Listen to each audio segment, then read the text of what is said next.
Masungha everyone মই লক্ষ্য পুনৰবাৰ এই চেনেললৈ স্বাগতম জনাইছো সো ইংলিশত আমি অলৰেডি কোৱেশ্চন ডিসকাস কৰি আছিলো অসমীয়া ডিসকাস কৰিছো কিন্তু ইংলিশত আছিল প্ৰশ্নবিলাক তেনেকুৱা ধৰণৰ ভিডিও ডেফিনেটলি যাব প্যাৰেলালি এইবিলাক ভিডিও যিবিলাক অসমীয়াত আছে এইবিলাক স্পেশালি ফৰ গ্ৰেড 4 আৰু গ্ৰেড 3 ৰ লোকেও চাব পাৰিব কাৰণ আসাম ডাইৰেক্ট ৰিকোয়াৰমেন্টত অসমীয়াটো থাকিব কোৱেশ্চন অসমীয়াটো থাকিব ডেফিনেটলি থাকিব ডিএসএছ নাথাকিলো আসাম ডাইৰেক্ট ৰিকোয়াৰমেন্টত থাকিব তাৰোপৰি জিকে ইন আসামিজ বুলি এক্সট্ৰা ফোল্ডাৰ খুলি দিয়া হৈছে সো এটো অসমীয়াতে থাকিব আৰু প্যাৰেলালি ইংলিশতো প্ৰশ্ন আহিব আপোনালোকে হেবিলাকো চাব পাৰিব ইংলিশতো কোৱেশ্চন গৈ থাকিব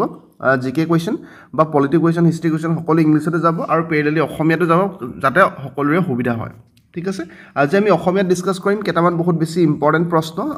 স্পেশালি ফৰ গ্ৰেড 4 বহুত বেছি ইম্পৰ্টেন্ট হয় আৰু গ্ৰেড 3 খিনিও ৰিভিজন টাইপৰ ল'ব পাৰিব ক্লাছটো আমি অলৰেডি কি পঢ়িছিলো ভাৰতৰ সংবিধান ইন্ডিয়ান কনস্টিটিউশনৰ ওপৰত আমি ডিসকাশন কৰিছিলো কেনেকৈ আৰম্ভণি হল কি হল তাৰ পৰা প্ৰায় কোৱেশ্চন ইয়াত আছে যি সকলে ভিডিওবিলাক চাইছে সকলো কোৱেশ্চনে কৰিব পাৰিব প্ৰথম প্ৰশ্নটো আছিল যে ভাৰতবৰ্ষক কিয় গণতান্ত্ৰিক ৰাষ্ট্ৰ বুলি কোৱা হয় ভাৰতবৰ্ষক কিয় ডেমক্ৰেটিক নেশ্যন বুলি কোৱা হয় হেতু আছিল প্ৰথম প্ৰশ্নটো গণতান্ত্ৰিক ৰাষ্ট্ৰ বুলি ভাৰতবৰ্ষক এটো কাৰণে কোৱা হয় কাৰণ আমাৰ ৰাজ্যৰ মুৰব্বীজনক আমি নিজে জনসাধাৰণে নিৰ্বাচিত কৰিব পাৰো আমি ভোট দি পিনি নিৰ্বাচিত কৰো নিশ্চয় গম পাইছে হেতু সেই কাৰণে ৰাজ্যৰ মুৰব্বীজনক জনসাধাৰণে নিৰ্বাচিত কৰে কাৰণে ইণ্ডিয়া কি কয় গণতান্ত্ৰিক ৰাষ্ট্ৰ বুলি কোৱা হয় বা ডেমক্ৰেটিক নেশ্যন বুলি কোৱা হয় ঠিক আছে সো প্ৰথম প্ৰশ্নটো হেতু গম পালে সেকেন্ড প্ৰশ্নটো একেবাৰে সহজ ভাৰতৰ উচ্চতম ন্যায়ালয় ক'ত আছে ভাৰতৰ উচ্চতম ন্যায়ালয় অৰ্থাৎ আমাৰ সুপ্ৰিম কোৰ্টটো ক'ত আছে আমি গম পাওঁ যে নিউ দিল্লীত আছে ইয়াৰ লাগে ঠিকে আছে তাৰ নেক্সট প্ৰশ্নটো চাওক যে ভাৰতৰ সংবিধানখন এইবিলাক সকলো আমি ডিসকাস কৰিছো ভাৰতৰ সংবিধান প্লেলিষ্টত যাব একেবাৰে সহজত সকলো ডিসকাস কৰা আছে আপুনি V1 V2 কে মাৰ্ক কৰা আছে V1 V2 কে সকলোবিলাক চাই যাব বহুত ট্ৰিক্সও দিয়া হৈছে কেনেকৈ বস্তুবিলাক মনত ৰাখিব লাগে সহজত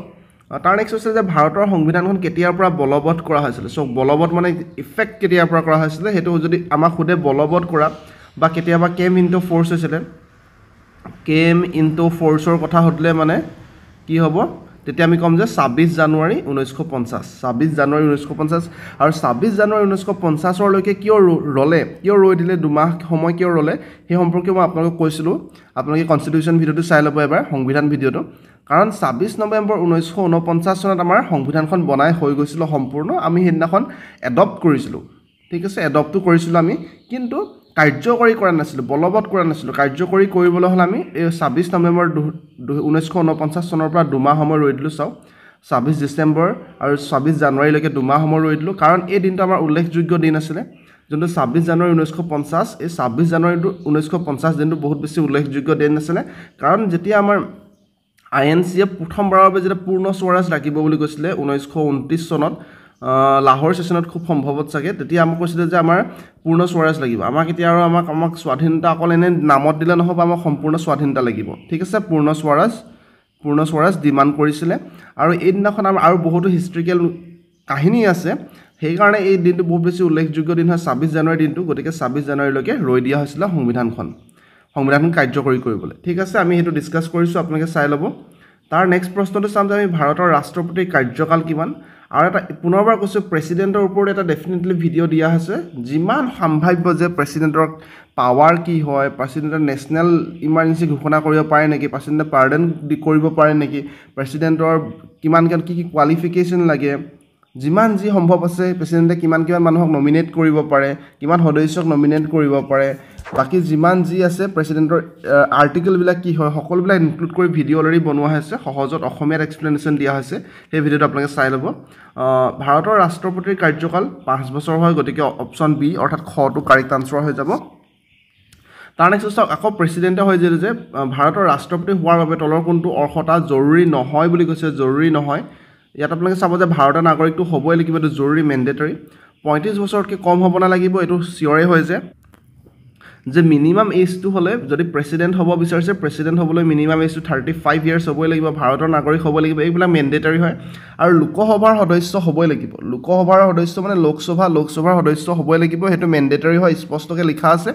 আৰু লগতে মুনাফালব্ধ কাৰ্যালয়ৰ বিষয়া হ'ব নোৱাৰিব must not hold any office of profit হেতু হয় গতিকে ইয়াত গোটেইবিলাকে মেন্ডেটৰী হয় গোটেইবিলাকে কি হয় মেণ্ডেটৰী হয় কি হ'বলৈ ৰাষ্ট্ৰপতি হ'বলৈ কিন্তু ইয়াত নহয় বুলি কৈছিলে গতিকে এইটো ইয়াৰ আনচাৰটো ইয়াত নাই অপশ্যনত তাৰ নেক্সট প্ৰশ্নটো যদি আমি যাওঁ যে ৰাষ্ট্ৰপতিয়ে ৰাজ্যসভালৈ কিমানজন সদস্য মনোনীত কৰিব পাৰে মনোনীত মানে নমিনেট কৰিব পাৰে ঠিক আছে ৰাজ্যসভাৰ কথা সুধিলে মানে আপোনালোকে 12জন সদস্য মনোনীত কৰিব পাৰে বা নমিনেট কৰিব পাৰে বুলি ক'ব নমিনেট কৰিব পাৰে বুলি ক'ব কাৰণ ৰাজ্যসভাৰ কথা সুধিছে কিন্তু লোকসভা বুলি ক'লে আমি দুটা কম আপোনালোকে খেলিমেলি নকৰিব কাৰণ লোকসভাত বেছি সিট আছে বুলি আমি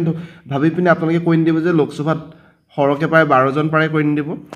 পুনৰবাৰ কৈছোঁ লোকসভাত প্ৰায় 2জন আৰু ৰাজ্যসভাত প্ৰায় 12জন লোকসভা আৰু ৰাজ্যসভাৰ বিষয়ে ডিটেইলছত দিয়া হৈছে ভিডিঅ' যে অসমৰ কিমানটা সিট আছে লোকসভাত অসমৰ কিমানটা সিট আছে ৰাজ্যসভাত প্ৰেচিডেণ্টৰ ৰুল কি হয় তাত সকলোবিলাক ডিটেইলছত দিয়া আছে আপোনালোকে সেইটো ভিডিঅ' চাব পাৰিব ইণ্ডিয়ান পলিটি নামৰ প্লেলিষ্টত গৈ ইণ্ডিয়ান পলিটি নামৰ প্লেলিষ্টত গৈ ঠিক আছে তাৰ নেক্সট চাব যে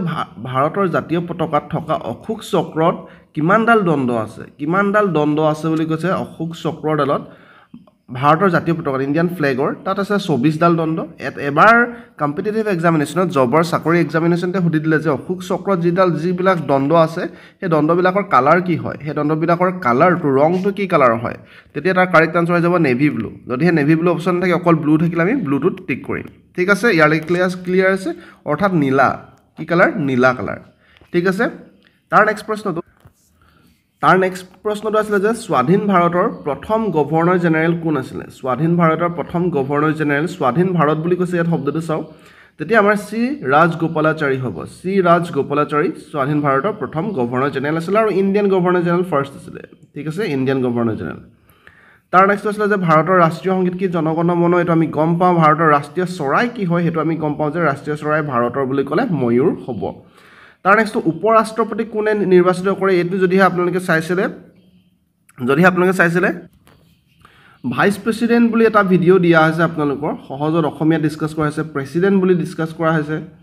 ঠিক আছে পাৰ্লিয়ামেণ্ট ডিছকাছ কৰা হৈছে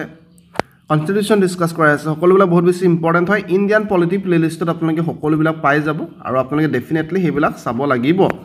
এটা কথা চাব যে আপোনালোকে ইয়াতে প্ৰেচিডেণ্টৰ ইলেকশ্যনটো বেলেগকৈ হয় আৰু উপ ৰাষ্ট্ৰপতি অৰ্থাৎ ভাইচ প্ৰেচিডেণ্টটো বেলেগকৈ হয় এতিয়া যদিহে উপ ৰাষ্ট্ৰপতিৰ কথা সোধে তেতিয়া আমি ক'ম যে লোকসভা আৰু ৰাজ্যসভাৰ মেম্বাৰে ঠিক আছে ইয়াত মেম্বাৰ বুলি ক'লে দুইটাও ইনক্লুড হ'ব nominated member plus elected member both ঠিক আছে কিন্তু ৰাষ্ট্ৰপতিৰ ক্ষেত্ৰত আমি কি কৈছিলোঁ অকল ইলেক্টেড মেম্বাৰ আছিলে ভালকৈ ভিডিঅ'টো চাব ক্লিয়াৰ হ'ব কিন্তু ইয়াত কৈছে উপ ৰাষ্ট্ৰপতি কোনে নিৰ্বাচিত কৰে তেতিয়া আমি ক'ম যে সংসদৰ দুয়োখন সদনে অৰ্থাৎ লোকসভা আৰু ৰাজ্যসভাৰ মেম্বাৰবিলাকে তাৰ নেক্সট 12 নম্বৰ প্ৰশ্নটো আছিলে যে এজন ব্যক্তি কিমানবাৰ ৰাষ্ট্ৰপতি হিচাপে নিৰ্বাচিত হ'ব পাৰে যদি আমাৰ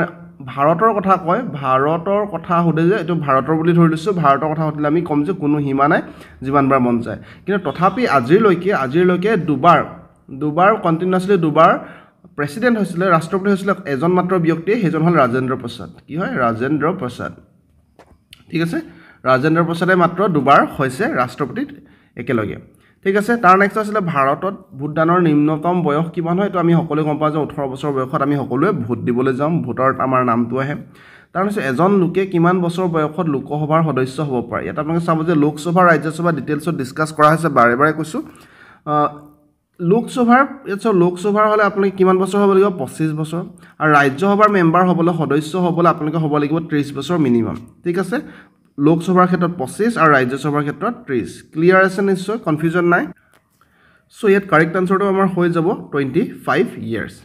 তাৰ নেক্সট হৈছিলে যে তলৰ কোনটো মৌলিক অধিকাৰ নহয় বুলি কৈছে মৌলিক অধিকাৰ নহয় কোনটো সেইটো ওলাব লাগে আমি মৌলিক অধিকাৰৰ ওপৰত এটা ভিডিঅ' ডেফিনেটলি আহিব ফাণ্ডামেণ্টেল ৰাইটছৰ ওপৰত বাক স্বাধীনতা কথা কোৱাৰ স্বাধীনতা আমাক লাগিব ধৰ্মৰ অধিকাৰো আমাৰ আছে সংস্থা গঠনৰ অধিকাৰ আছে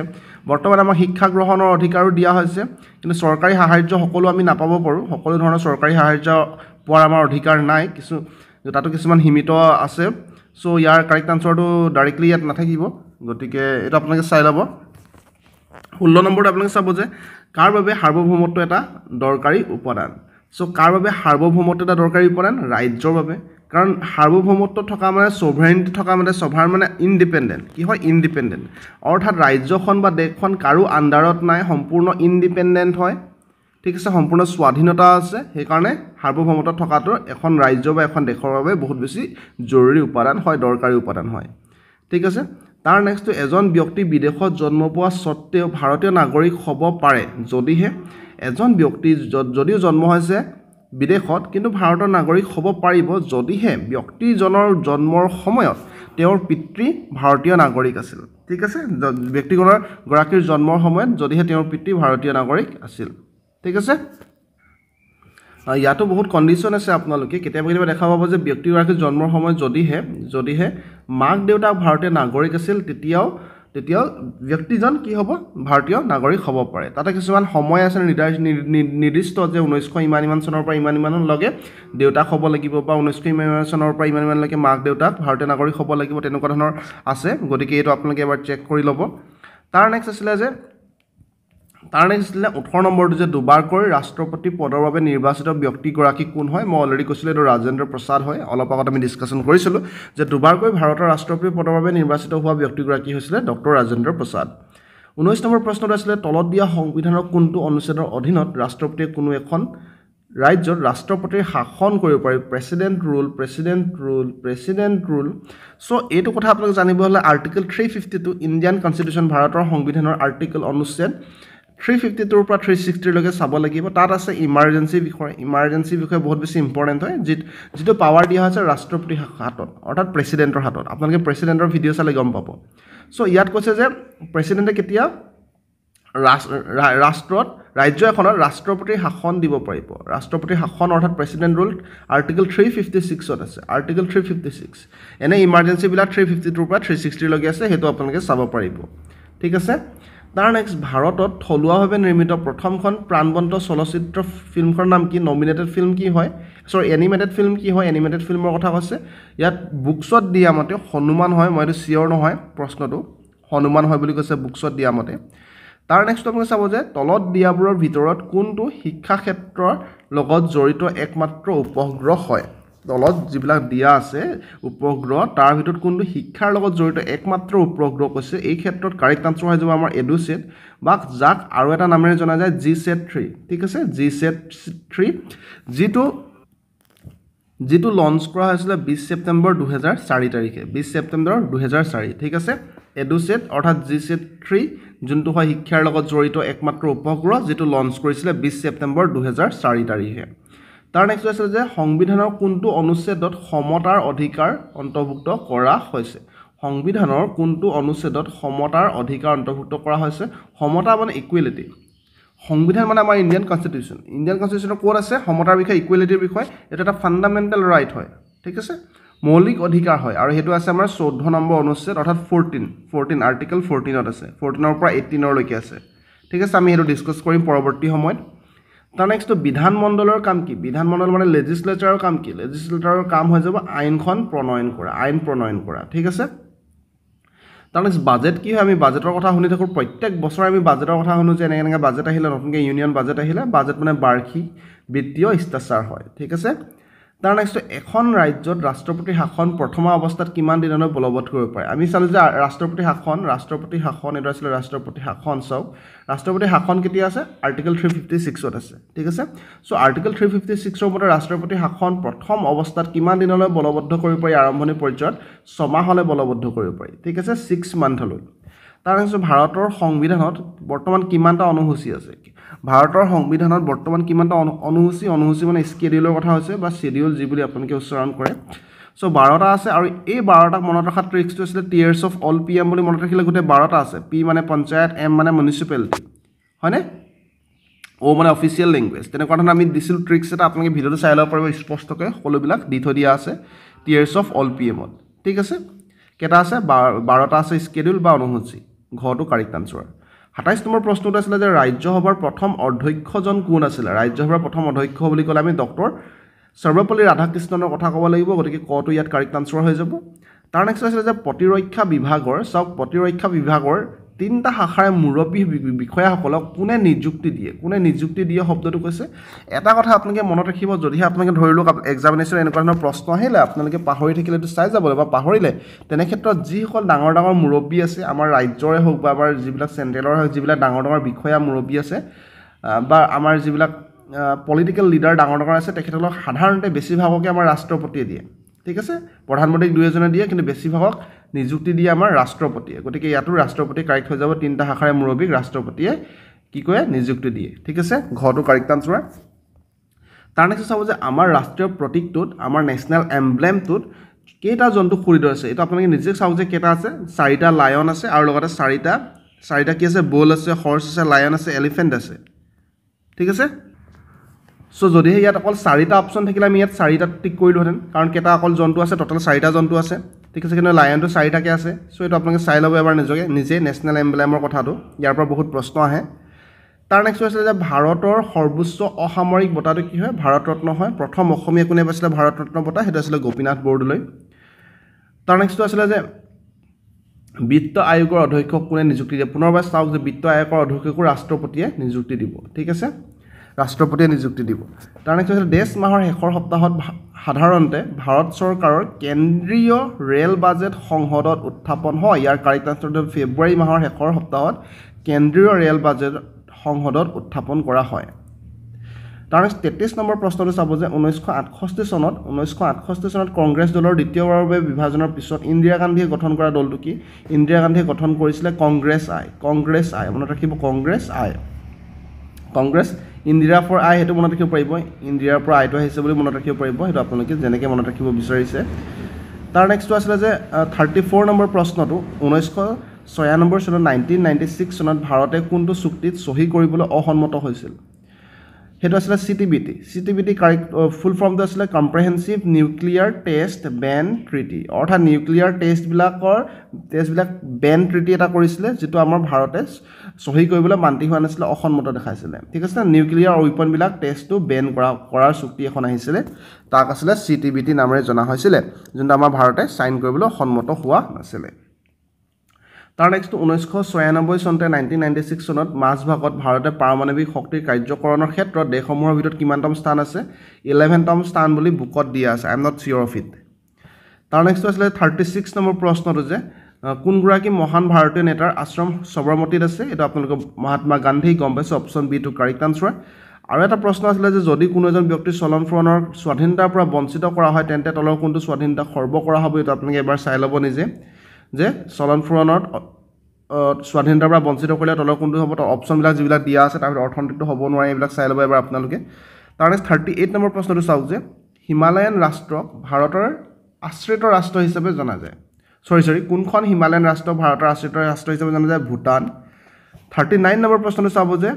তলৰ কোনখন দেশে দ্বৈত নাগৰিকত্বৰ প্ৰৱৰ্তন কৰিছে মানে ডুৱেল সিটিজেনশিপ দিয়ে আমেৰিকা ডুৱেল সিটিজেনশিপ দিয়ে আৰু আমাৰ ইণ্ডিয়া দিয়ে সিংগল সিটিজেনশিপ আৰু লগতে ইংলেণ্ডো সিংগল সিটিজেনশিপ দিয়ে আমি ইংলেণ্ডৰ পৰা বৰো কৰিছো সিংগল সিটিজেনশিপ